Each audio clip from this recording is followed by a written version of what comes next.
maalin wanaagsan. Waxaan qaybtii hore uga hadlay buuggii taariikhda Soomaalida ee uu qoray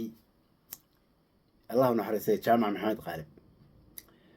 Buugga waxaan ka soo qaybtay qaybta sirdoonka qaranka oo uu madax u ahaa isagoo qayb mar iyo howlgalladii ama dhacdooyinkii soo maray. Haddaba dhacdo kaloo aan ka helay baa ku jirta buugga oo ah madaxweynihii hore cabdirashiid cali sharmaake iyo asaga iyo dhacdooyin sirdoonkii qaranku ay ka sameeyeen ay ku dabagaleen asaga. waxa uu xusahayaa buuggiisa ku xusahayaa in madaxweynihii ra-iisul wasaarihii marka uu ka degtay uu dhammaaday xilkiisii 1964 uu noqday mucaaradka wuxuu leeyahay cabdirashiid cali sharmaake wuxuu lahaa waxa la yiraahdo jadwal buu lahaa. jadwalka waxa weeye maalintii markuu baxo inta howl uu qabanayo routine buu lahaa uu ku socdo uusan dhaafayn. marka wuxuu su'aal gelinayaa markii haddii la rabay xilligaas in la dilo way sahlanayd waayo waa la yaqaanay saacad hebel meeshuu joogo saacad hebel meeshuu joogo saacad hebel meeshuu joogo. marka su'aal buu halkaa gelinayaa qofka buugga sheekada akhriya marka baa fahmi kara sababta uu su-aasha u keenay mogta. muhiimadiisu su-aasha inuu keeno ma ahin laakiin waxbuu tilmaamayaa sidaan buugga hadalka aad kala dhex bixi kadhib. waxa uu leeyahay waxaa jirtay xafiiskay sirdoonka qaranka waxaan lahayn mootooyin ilaa iyo dhowr ah ilaa 7 ah. mootooyinka marka howlgalkii Etoobiyaanka oo kale baan u isticmaali jirnay oon ku dabageli jirnay safaaradda Etoobiya ee shaqadeeda. waxaa kaloo jirtay buu yidhi meelo caanka oo warbixinada laga heli jiray badanaa oo anigu meeshaas waxaan tegi jiray habeenkii markii la xirayo oo kale. waxaa maanta fadhig kudirirka la yiraahdo baarar noocaas ah waxa ugu weynaa buu yidhi baar Fiat. haddaba markii habeenkii la xirayo nin marka ragga halkaas wax ka sheekeeya kamid ah baan anigu saaxiib lahaa buu yidhi. habeenkiina markii la xirayaan u imaan jiray sii qaadi jiray si wixii maalintii oo dhan meesha wixii lagu sheekaystay la isla dhex marayay aan u hela buu yidhi. waxaa dhacday buu yidhi habeenada ka mid a ninkii noocaas ahay aan qaadi jiray markaan u imid oo aan qaaday ilaa xaafadiisaan geeyaa buu yidhi. markaan wuxuuna iiga warramaa wuxuu yidhi sheeko cusub baad keenteen saa waxaan yidhi waa maxay si yidhi dee waxaad bilowdeen inaad cabdirashiid cali sharmaake mootooyinkiinu daba galaan mogto. anigu hadal aan filahaye aan u fadhiyeyna ma ahayn buu yidhi. soomad arag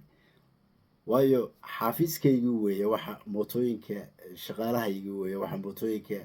ku dabagalay buu yidhi. anigana war uma haya buu yidhi. adigtii kadis hadalkiibaa igu dhegay jawaab aan siiyena ninkii ma jirin buu laakiin isagu wuxuu u qaatay sir aan anagu haynay oo uu naga ogaaday oo aanan rabin inaan dhex gala inay tahay hadalkii uu ka baxay buu yidhi. asaguna anigu habeenkii ma seexan buu yidhi. way dhacdo bay ugu ahayd oo aanan horena aanan u samayn xaafiiskayagu aanan ahayn shaqo inaan samaynana ay ahayd mogta. habeenkii ma seexan buu leeyahay. waagu markuu bariyay xaafiiskaygii baan sii taagay. madaxii qaabilsanaa marka dabagalkan u yeeray magaciisa ma uu xusahayo. waxaan ku iru yidhi seebay ku dhacday inaad cabdirashiid daba gashaan mogta ra-iisul wasaarihii hore oo waddanka inaad daba gashaan seebay ku dhacday. madaxii wuxuu iigu jawaabay buu yidhi caadadaa sida ahayd mogta. war caado kuma weydiina waxaan kaala hadlahay igala hadal mogta. may waa la samayn jiray caadadaa sida ahayd. markii dambe si kulul baan ula hadlay waan canaantay wuu arkay inaan aan taagnahay meeshii ugu dambaysay. markaasuu isgartay salaam buu qaatay. wuxuu yidhi taliye anaa sameeyey amarka anaa fuliyey. maxaa u dabagashay marka dhaqdhaqaaqiisaan la soconayn yaa sameeyey waxaan ku iru yidhi haddaba i dhegayso dhaqan xun baad samaysay mar dambana ma dhici kardha inaad dabagashid ra-iisul wasaarihii hore iyo socodkiisa. haddii ay kugu soo baxdana tallaabaan kaa qaadahayaa mogta. waxba kama qabu yidhi. ninkii markaan diray anigu waxaan bilaabay buu yiri marka in aan hubiyo in uu joojiyey inuu dabagalo bogto iyo inuusan dabagelin. anigiibaa waxaan bilaabay buu yiri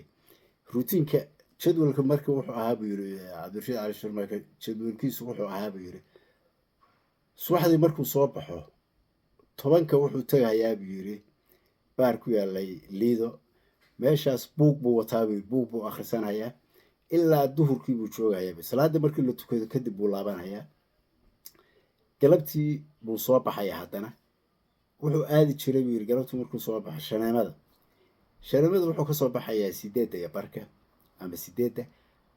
baarka ku yaalay meesha buu nimankii buu wuxuu galaya ilaa 9 wuxuu galayaa 9:15 buu sheeko galayaa raggiisii oo meesha buu la sheekaysanayaa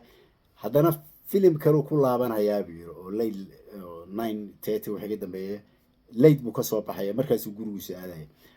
marka waa meesha uu leeyahay haddii la rabay dilkan dambo lascaano lagu dilay haddii la rabay in la dilo waay waqtigan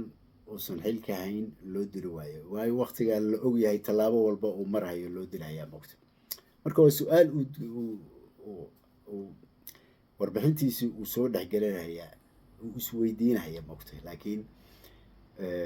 waa su'aal furan ayadoo lafteeda oo halkaa qoys wuxuu furay waa in wax la iska weydiiyo u baahan tahay soo ma arag laakiin wuxuu leeyahay mootooyinkii iyo ninkan dabagalay oo aniga ku-xigeenka ii ahaa ma aqaan buu yiri inuu madax kale ku xirnaa soo ma arag inuu madax kale ku xirnaa oo aniga aan la imarsiin oo dadka ka amar qaadanayo oo madaxda waddanka qabsatay oo ay u direen oo yiraahdeen dabagal iyo in asagu wax uu sameeyay ay ahayd inay ka yimid asaga ahayd baana kala saaray buu laakiin waxaan bilaabay yiri haddaba inaan anigu dabagalo laba wax baan sameeyay yiri mar inaan lug ahaan la socdo moogta oo meeluhu maray la socdo habeenkiina marka leydi la gaaro shaneemadan imaan jiray meesha uu saacada uu ka soo baxo markuu halkaa fadhiyo kor baan ka salaami jiray lama sheekaysan jirin lamana fariisan jirin laakiin wuu ii jeedo wuu ii arki jiray korkaasaan ka salaamayaa markii dambe anigiibaa waxaan is inuu yiri ama kuu qaataa inaad dabagal ku haysid ra-iisul wasaarihii hore moogta marka muddo markaan ilaalinayay oo aan hubinayay ninkii aan ka joojiyey inuu weli wado dabagalkii aan ogaaday baan markii dambe waxa igu soo dhaco yiri war ama u qaataa inaad adigu dabagal ku haysid ra-iisul wasaaraha moogta maalintii dambe aan waxba waayay go'aan waxaan ku gaaray inaan ka baxo aan dabagalkii ka joojiyo moogta dabagal igama aan asaga ku ilaalinayay raggaan kale inay dabagal ku hayaan aan hubinayay waxa dhacday yiri haddaba isla muddadiiba waxa la iga qaaday xilkii waxa la ii bedelay Hargeysa 67 waxa soo laabtay madaxweynaha waddanka ka noqday asaga moogta Cabdirashiid baa ka noqday waxa fariimo ii keeneen buu xubnihiisii baa ii keenay madaxweynuhu aduu ku raadinaya inuu kugu soo cesho xafiiskii sirdoonka qaranka la raba fariimahaas dhowr nin iiga yimid mar uu macal safar u baxayay nimankii la socdo ama baarlamaanka ama wasiiradaha baa ii soo gudbiyay 67 safarka markuu aadayay anigu waxaan u baxay buu safar kale oo ah wadamadan Kenya iyo Tanzania Arusha iyo Tanzania Uganda ayaan soo maray buu markaan soo laabtay baa haddana sidii kale la ii sheegay buu inuu raadinayo moogta waan gudbay waxaan aaday buu Hargeysadii oo fasax baan ku jiray muddada aan soconayay markaan ku laabtay Hargeysa isla wasiir baa noo yimid buu wasiirkii waxaan uga sheekeeyay buu xilligii aan joogay in Cabdirashiid la dabagalay wasiiradiisii haddaad aragtidna u sheeg baan uriyay laakiin cajaa'ibka wuxuu ku tilmaamay meeshii uu sugayay in asaga xilkii loo magacaabo in Cabdirashiid u magacaabay xilkii taliyihii dabagalka ku sameeyay taliyihii hoos joogay jaamac qaalib hoos joogay oo marka wuxuu leeyahay ma asagana warbixintii aanan hayn oo ninkii dabagalka ku sameyn jiray inuu yahay miyuusan hayn bas macal haddii loo sheegay waxba kama gelin oo uu iska cafiyo shaqaduu siiye taa ma aqaan buu leeyahay mogta soomad arag laakiin aniga waxay igu ahayd bu ninkii dabagalka ku sameeyey inuu madaxii sirdoonka qaranka ka dhigo ninka ma uusan magacaabin laakiin halkan waxaa ku jira dabeeciyan cabdirashiid dabeecaddiisa bay tilmaamaysaa mogta ninkii asaga weliba anigu wasiirkan u faray buu yiri inuu u sheego oo wasiirkii iigu yimid hargeysa baan u sheego dhacdadoo dhan uga sheekeeyay buu marka wasiirkiisuna waa u sheegaya laakiin dabeecad ahaan siduu nin degan oo hambala u ahaabaa ka muuqanaysa mogta ninkii asaga dabagalka ku hayayo xilligii muddada daba socday inuu taliyihiisa u magacaabo sirdoonka qaranka mogta marka halkaas dhinaca kale jaamac cali qaalib wuxuu muujinayaa macal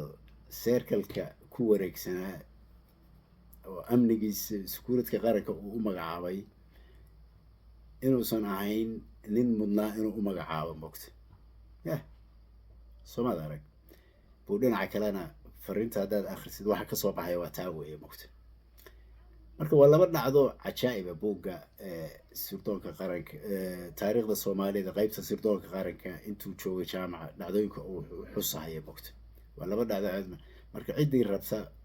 buuggaasay ku laaban karnaa akhrintiisa mogta jaamaca ka dhintay allahu naxariis taariikh muhiim oo ka dhintay loo baahnaa in la qoro laga tago mogta dhacdada intaasan kusoo koobaya marka idinku qiimeeya